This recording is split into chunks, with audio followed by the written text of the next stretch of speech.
Assalamualaikum warahmatullahi wabarakatuh. Teman-teman, kembali lagi di channel YouTube saya, Khairun Imam. Nah, di video kali ini kita akan menyaksikan beberapa tayangan yang sangat menarik dan juga sangat-sangat mengejutkan. Di mana salah satu tersangka klaster kedua kasus ijazah Pak Jokowi yang bernama Roy Suryo sepertinya sedang kecewa, sedang sedih, bahkan dari raut wajahnya ini sudah sangat kusut, bahkan mau nangis. Karena beberapa kali surat yang dia kirimkan ke DPR tidak pernah ditanggapi, teman-teman. Karena kan selama ini Roy Suryo memang mau ketemu Komisi 3, mungkin agar dia bisa mendapatkan kebebasan dan tidak menjadi tersangka. Dan kasus ini bisa stop SP3. Nah, itu yang dia inginkan. Selain itu, teman-teman, saya juga punya tayangan di mana Refli Harun, penasihat hukum dari roti sobek, roti busuk, ini lagi-lagi membuat sebuah pernyataan yang kontroversial. Entah ini keceplosan atau seperti apa, tapi dia mengatakan kalau dibayar miliaran. Waduh. Dibayar miliaran gak tuh?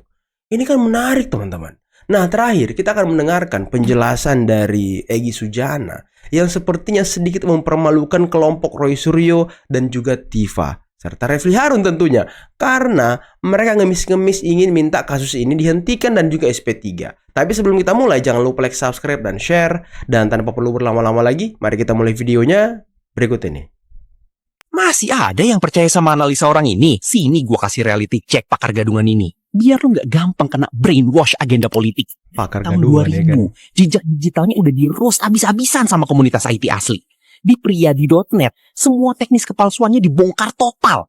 Pertama tentang sebagai pakar gadungan. Lihat nih, komentar-komentar pedas untuk Roy Suryo sejak lama. Dia bukan bicara soal data. Dia lagi jualan narasi pesanan. Faktanya, analisa dia tuh nggak punya basis ilmiah yang kuat.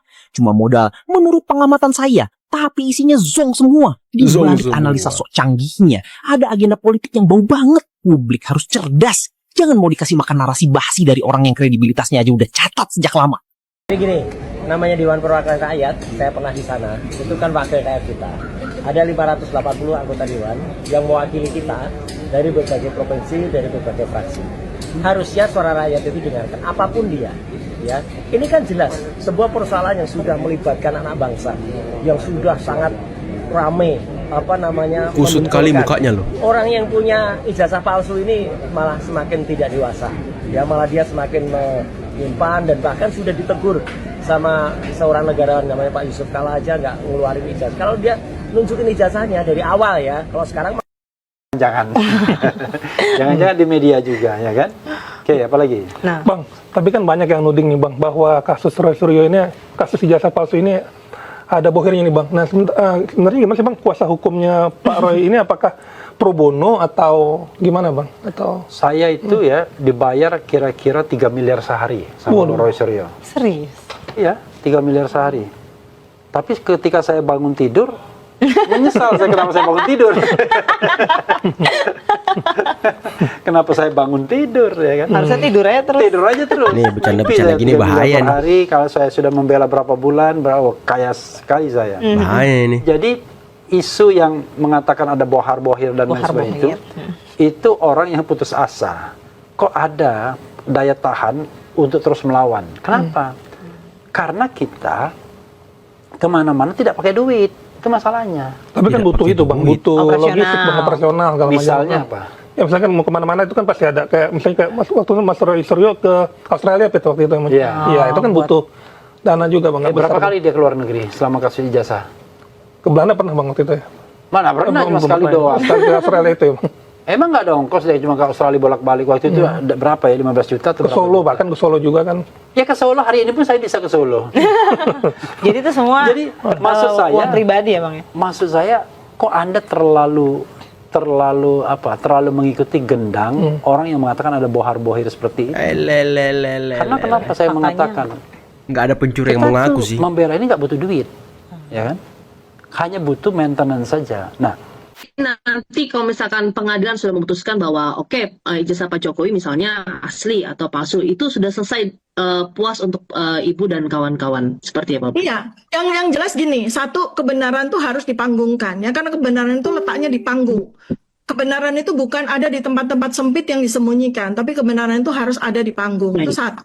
Dan panggung Di yang terbaik panggung. karena ini sudah menjadi sebuah polemik hukum ya, panggung yang terbaik adalah di sebuah ruangan yang sangat mulia begitu ya. Apakah itu Ah. ruangan bukan hanya di pengadilan gitu. Ruangan mulia itu ya bisa di DPR, bisa di Kok MPR DPR? begitu ya. Seperti itu kan atau di pernyataan dari presiden dan sebagainya. Lah? Kemudian yang kedua, Lah? ya sudah kan, artinya polemik yang selama 10 tahun ini menjadi beban pikiran, beban hati dari masyarakat, ketika kemudian sudah jelas ya semua komponen-komponen yang mendudukkan kebenaran ini pada tempatnya, ya sudah kan, oh ya ijazahnya Pak Jokowi asli. Aduh, Roy Suryo, Tifa, Refli Harun, kasihan kali lihat orang-orang ini ya. Tiap hari ngemis, tiap hari minta SP3, tiap hari minta kasus dihentikan, tapi nggak mau minta maaf loh, nggak mau minta maaf. Dan orang-orang ini ya kalau saya lihat kayak ular berbisa. Tahu kan kalau dalam Islam kalau nggak salah ya, ular itu temannya setan teman-teman, teman dekatnya setan.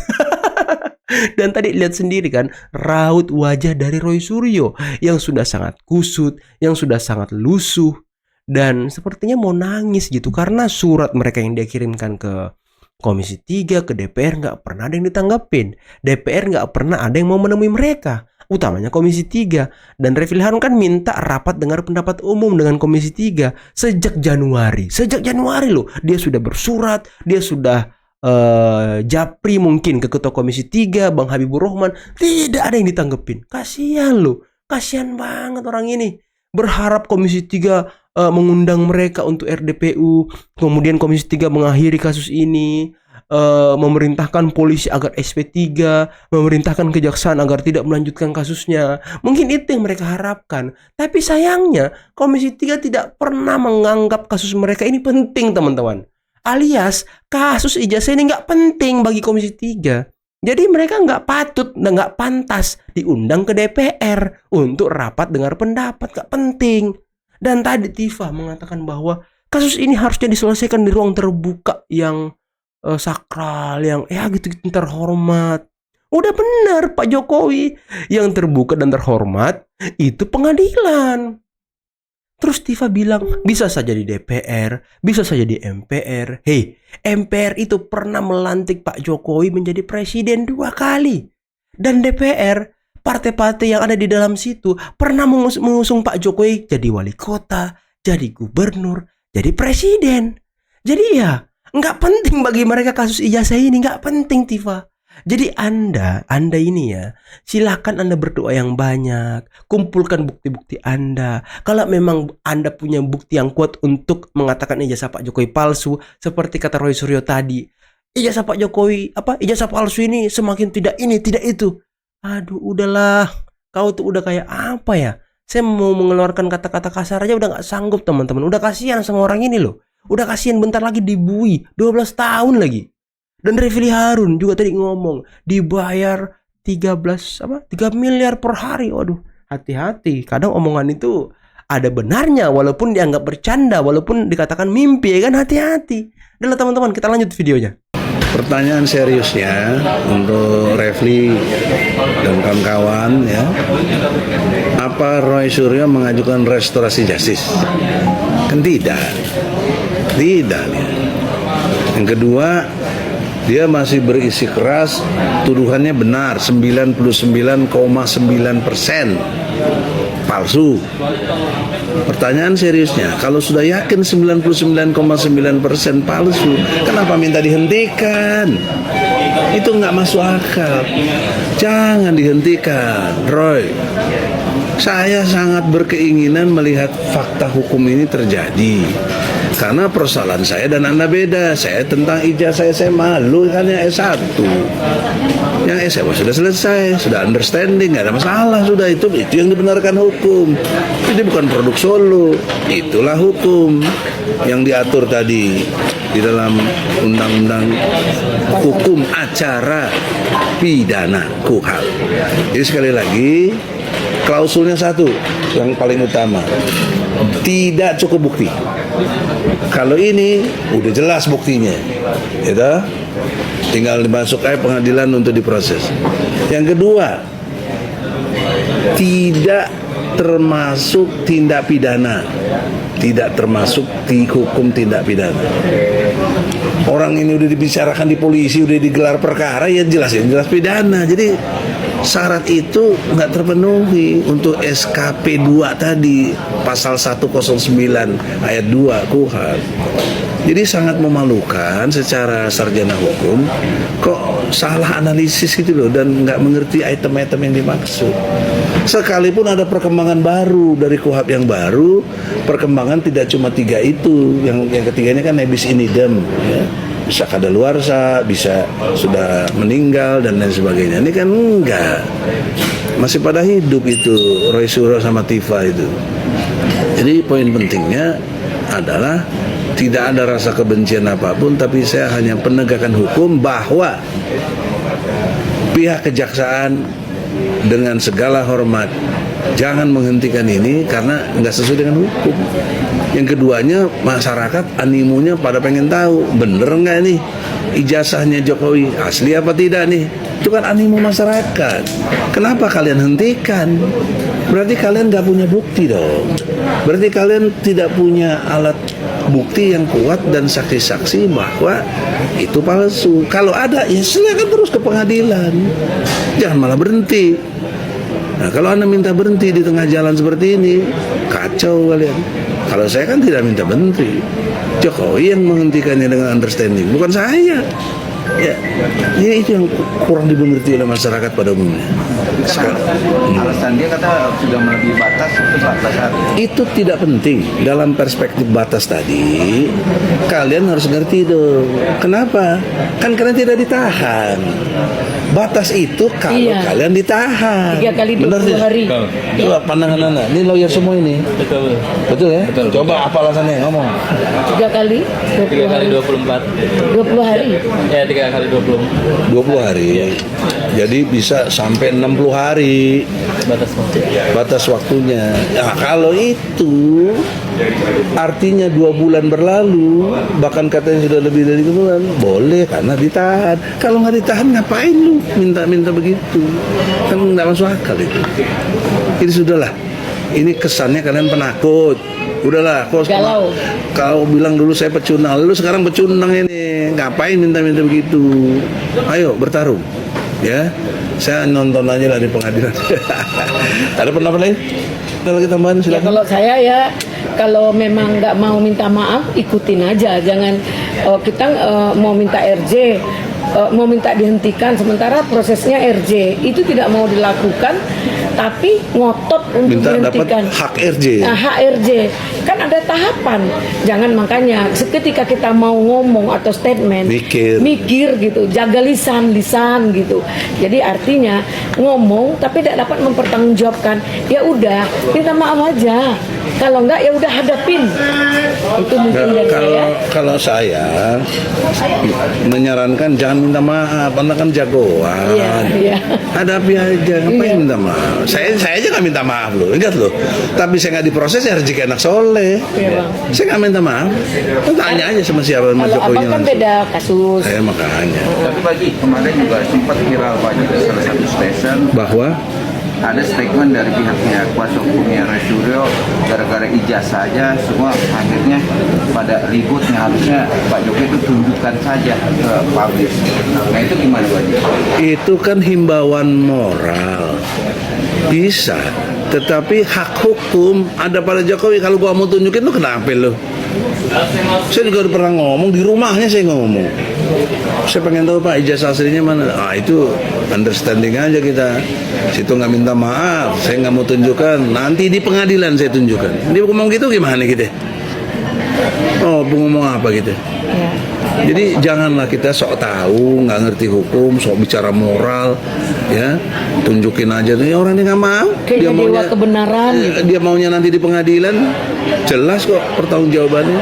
Ya sudah. Oke, menarik kata pengadilan. Memang kuasa hukumnya itu bawa sendiri. Kalau proses di pengadilan itu orang-orang tertentu doang yang melihat ijazah itu hakim, DPU, pelapor, terdakwa, ya kan. Tapi masyarakat tidak bisa melihat asli atau palsu. Oh tidak, itu keliru lagi. Kan masyarakat bisa jadi pengunjung. Yang kedua ada pers. Pertama, Bapak Presiden adalah seorang patriot yang cintanya sangat besar kepada bangsa dan negara dan rakyat Indonesia. Ini baru, ini salah satu kenapa ditunjuk jadi kepala Bakom ya ini, karena bisa membuat formulasi kalimat. Justru karena beliau sangat cinta, maka lahirlah program-program yang sangat berpihak kepada rakyat Indonesia. Contohnya sekolah rakyat.